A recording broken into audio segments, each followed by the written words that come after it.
A celebration of life was held for patients from Driscoll Children's Hospital today. It's a time when they reach a major milestone in their treatment. Our Madeline Dart introduces us to one brave girl and her battle against cancer.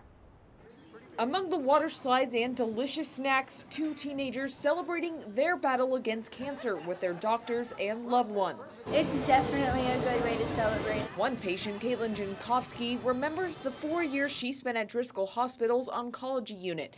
Today, the only thing on her mind was water, sunshine, and appreciating life. It helps us out a lot because after treatment, you have to deal with a whole bunch of different things, and being able to come out here really helps you brighten up. Caitlin's dad, Richard, says the party at Hurricane Alley was the perfect way to commemorate the nights and days spent in a hospital bed. They go through so many different challenges and tribulation during this treatment, so it's great to get the opportunity for them to be kids with their friends.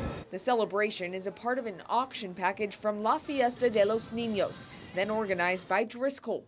Jankowski says it's representative of just how much the hospital cares about their patients. I can't say enough great things about Driscoll Children's Hospital. We are so fortunate and blessed to have a hospital of that caliber in our community. Madeline Dart, 3 News.